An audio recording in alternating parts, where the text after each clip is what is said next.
My name is Woody Walker, and I'm a graduate student in the Virginia Commonwealth University Department of History. My graduate thesis is titled Recovering Lost Voices, the Rappahannock Tribe and the Jamestown Festival of 1957.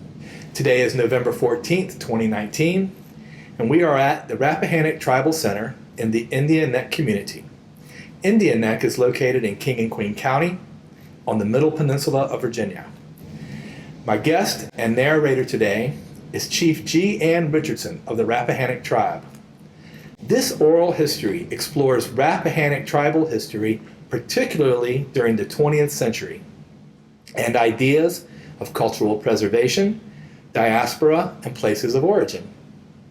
Through Recovering Lost Voices, we hope to uncover the memories and the meaning the Rappahannock people attach to events like the 1957 Jamestown Festival. Chief Richardson, thank you very much for being here today. You're welcome. Chief Richardson, I want to explore some of your memories about the role of the Rappahannock people in the Jamestown Festival of 1957. How did your family and other tribal members get involved? Well, I think they were involved with Dr. Ben McCary, who had done the excavations at the Leedstown site, where they uncovered a number of artifacts and shared some of those artifacts with my dad, my granddad at the time also, and formed a friendship. When Ben McCary came into our community and visited, he found that we were still using a lot of the indigenous tools in everyday life. And so he was wanting to hire people to come in and create crafts and to furnish wares and things for the Indian village. Drawing upon resources like Frank Speck's 1925 book, I believe that Rappahannock people brought cultural knowledge and authenticity to Chief Powhatan's lodge, which was the formal name of the exhibit. Do you agree? Absolutely. So many of the things that he saw, we were still doing as a part of our everyday lives, like weaving the baskets and making traps. They were still using traps to fish with at that time, and also to trap birds. And so all of these indigenous tools were taken down to Jamestown and to be able to be utilized in the Indian village. Tell me about some of your family memories of working at Jamestown during that time. Well, I can remember my mom talking about having the big party that they had, where they had all the dignitaries come, and there were photographs that my mom had taken and my dad with Richard Nixon and the Duke and Duchess of Denmark, and had interpreted history for the Queen of England. And so it was a big deal. It was a big celebration. I understand that some of your family members and other Rappahannock tribal members were working there after the festival and on until the 1960s. Can you tell me a little bit about that? Well, I think one of the reasons is because of the notoriety that they received from having the Indian village there and real Indian history interpreters there. And so it gained Jamestown validity as a historical exhibit, so to speak. A big question for historians concerns the meaning behind memories. What did it mean to your family and the Rappahannock people in general to be part of this living history interpretation? I think it meant a lot to them because of the marginalization of the tribe that had been marginalized for so many years.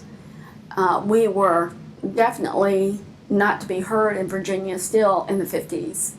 And so this was an avenue for them to be able to, number one, practice their culture in an open and public forum, and to teach other people about the history and the traditions of our people. I want to explore the idea that because of the 1957 festival, tribal members working there in the years that followed, Rappahannock people were re-inspired about cultural preservation and re-energized in their fight for identity. What do you think of that idea? Well, I don't think they were re-energized. I think Jamestown afforded them an opportunity to be free, to practice their culture on a daily basis, and to highlight that culture and the voices that had been hidden and the history that had been marginalized. It was an opportunity for them to open their voices up and be heard, and to let the public know that we're still here and that we're still operating as a tribe, and all of these various traditions are still very prevalent within our community. One of the documents that I uncovered in my research of the archives references the Virginia Indians that were here in 1957 and says they really didn't know their history or their cultural traditions, and it even goes so far as to suggest that the festival organizers should reach out to some Iroquois Indians from New York who knew their history better. What do you think of that idea? I think it's very typical of Jamestown. Jamestown has the colonialized version of history, and they stick to that to this day. I remember, I think it was in 2007 where they wanted to bring some Cherokee in or something. So, you know, it's very typical of them to not acknowledge the tribes here in Virginia and not want to work with them. I remember over the years of, you know, while my parents and my aunts and uncles took the jobs at Jamestown because, like I said, it afforded them the freedom to practice their culture and to interpret history for people all over the world and let people know, you know, to open the voices so that we're still alive and we're still here, instead of what basically Virginia wanted everybody to think we were all dead. So it afforded them that opportunity, and I think that they would have definitely felt that this was an important part of the survival of their people. This was an important part of the recognition of our people as tribes. It would have been important to us, but we also, at the same time, they experienced the same discrimination working at Jamestown in their pay. They often were overlooked for raises. They were paid minimal money, so much less than everyone else that worked there, and treated, you know, pretty poorly as employees. How long did Rappahannock people work at Jamestown? Was it well into the 60s? It was. I know my aunt and uncle worked there probably 20 years or more. So maybe on into the 70s? Yeah, maybe. Did the Jamestown experience influence other Rappahannock people to get more involved with tribal functions in the years that followed? I'm thinking about the idea that the Jamestown experience reinforced Indian Neck as the Rappahannock place of origin. No, definitely not. The Indian Neck has always been the place of origin since our last treaty here. It's always been where the chiefs and the tribal council members lived, and the people who were movers and shakers in the tribe, and advocates. You know, we worked from this land base. And I think that Jamestown didn't really energize people.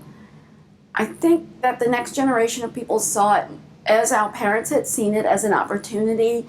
And so they wanted to make the exhibit better because it was all that we had. And so we wanted to make sure that there were Native people working there. And so my dad recommended people from Chickahominy and people from Mattaponi, and tried to get those people to come in and work there, so we would have real Native Americans from Virginia working in that exhibit, because he understood the importance of having the authenticity for the people who would come through and learn the history. Chief Ann, please describe your memories of Queen Elizabeth II coming to Jamestown in 1957. Well, I don't have any memories because I was only a year old, but I can only relate the stories that my parents had.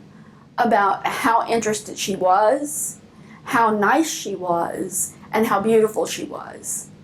Those were the things that they remembered about her. The word gracious came about, that she was a very gracious woman and that she was very interested in the history of the tribes.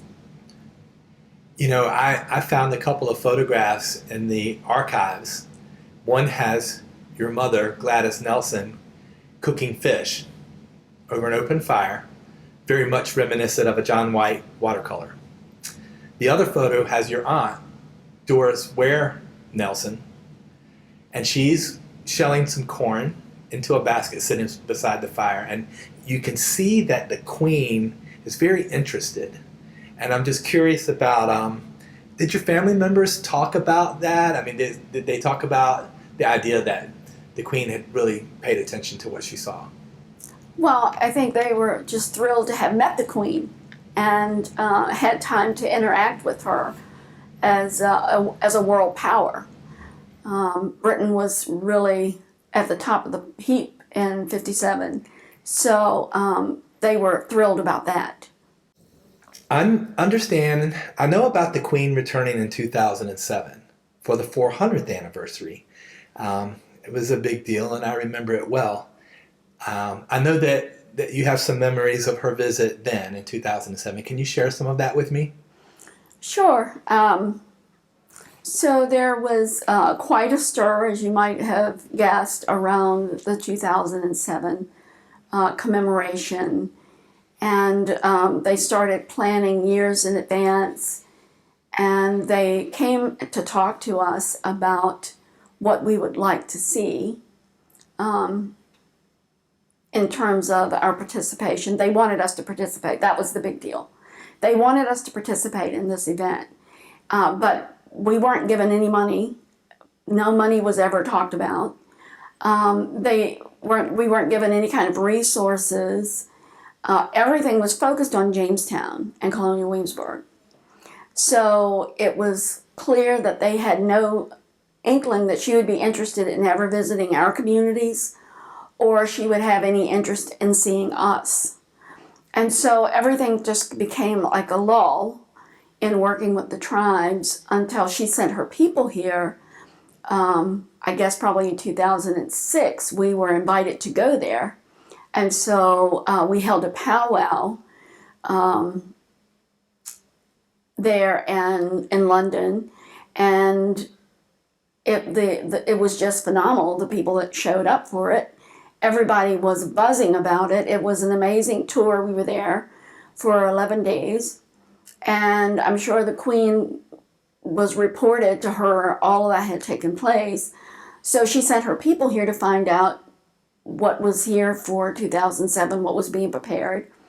I don't know, I can't remember the millions of dollars that the state gave to that commemoration event, but it was up there. And I remember having lunch at the governor's mansion with then Governor Warner, and him saying he wanted us to participate.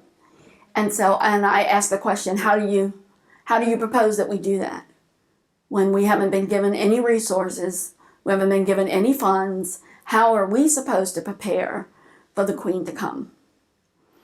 And he made a commitment that day that money that had been given to Jamestown Yorktown Foundation for the commemoration, a portion of it would be given to the tribes to do and whatever they wanted to do. And so here again, Jamestown, in their controlling way that they have with them, decided that we were going to do a powwow with that money. And so they had a powwow down at the Coliseum in Hampton, which was a really nice powwow. All of the tribal people worked in it and never got paid anything. It was, just something that we did. We never got paid for anything we did for any of this stuff. We always just gave of our time and our travel and all of that to get these things done because they were important to be done for the tribes. But here again, the whole attitude toward the tribes was that paternalistic attitude that, well, you've been given money, but we have to control what goes on here because we have to control the story. We can't let you have money, so you tell whatever story you want, whether it's accurate or not. And so, consequently, there were things that I didn't participate in for 2007. But when we were visiting with the Queen, was scheduled to come in, I had copied the photograph of my mother and the Queen in 1957 and had it framed and matted for her and a presentation to her, and I was not allowed to give that to her again. The Queen came, so we had BBC and CNN and all of the news networks were there, but we had no mics. The tribal chiefs had no mics, and the Queen had no mic when she came over to be protocoled for us. She had sent her people in advance. I want to know more about that moment, because when you say protocoled, where were you? Where did this take place?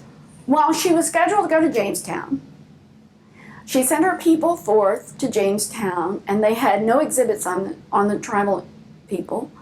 And so she sent word to George Bush at the time that she was going to be going to the Kentucky Derby instead of coming to Virginia, because she was upset that there were no exhibits on the Powhatan tribes.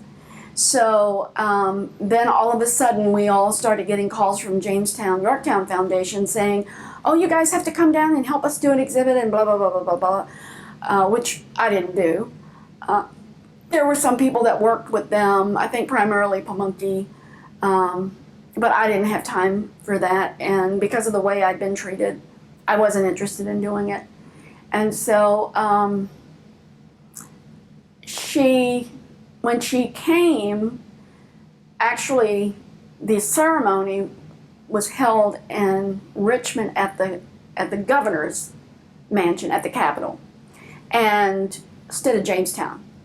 I think she did go down there, but it wasn't the big brouhaha that they had planned for it to be. So she came to Richmond. She would not meet with any of the officials until she had first met with the chiefs for a protocol ceremony. Senator Warner, I believe. That would be John Warner? John Warner, mm-hmm. Yes. Had a replica of the brooch that was given to Pocahontas, and he had that struck for the tribes to be able to give her as a protocol gift. We presented that to her and had very meaningful conversation with her, except for there were no mics to record any of it so that anyone could know any of that was going on. And then she left and then went to meet with all the state officials and the federal officials that were there. Were you able to give her the picture of her and your mother? I was, but not because of what happened with my state. Part of the commemoration was her speaking to address the General Assembly of Virginia, and I was invited into that. And so as I had already met Lord Watson in England, and he had become very fond of all of us, I asked him if he would give that to the Queen, and he took it and gave it to her. Well, I think that's a remarkable story. A couple of follow-up questions. You know that my research has a lot to do with the Jamestown event, especially in 1957. And I'm curious about something. Photos from that Jamestown 1957 show Rappahannock interpreters dressed in traditional Algonquin clothing. Who made their traditional dress? And is it accurate to refer to that as costumes? No, it would have been regalia. And they probably already had regalia, but they both knew how to make regalia, my mom and my aunt. My aunt went to work later as a seamstress for Jamestown, and she made all of the regalia for the Indian Lodge and also for the colonists, the ships, and the fort people. So she did a lot of the work down there. That was one of the reasons that she worked there for 20 years. But they would have made their own regalias. So, and there may not be a way to get an exact number, but I'm curious about this. How many people from the Rappahannock tribe worked there in 57 and into the 60s? Give me an idea. I know your mother was there and your aunt Doris. Tell me some of the other names that worked there during that time period. Okay, that was my mom, Gladys, and my dad, Captain Nelson. And then my aunt, Doris Ware, was her last name, and her husband, James Ware, worked there. And then my aunt, Ethel Nelson, worked there. Okay. Chief Ann, is there anything else that you'd like to mention, or have I forgot to ask an important question? Well, no, I just would like to say that I grew up at Jamestown because I was a year old when the commemoration happened. And my parents worked there on weekends. And so I grew up going through all the exhibits and standing and listening to all of the history that was being interpreted at Jamestown. How long? How many years did this take place? Years. I mean, probably until I was about 13 or 14 years old. I was down there. So I knew all of the people that worked there. I went into their exhibits and listened to the history. And so that's probably where I get a love of the history that I have, is by going there and meeting those amazing people that were dressed in costume and doing things from the time period that would have been done. Like the people in the fort. People in the fort and on the boat. Yeah, and the glass blowers and the guys that worked with the iron. All of that was just really amazing to me. And to learn the history of it all and see the techniques that they were using was very intriguing to me. Chief Ann, are there any more memories you want to share about the meaning behind Queen Elizabeth and her visits in 1957 and 2007? Well, Woody, looking at the photographs from 57 and hearing the stories about the Queen's interest in our culture and our history was just reiterated in 2007 when she came, and how she took the stand not to visit Jamestown until they had exhibits that reflected our history and culture there.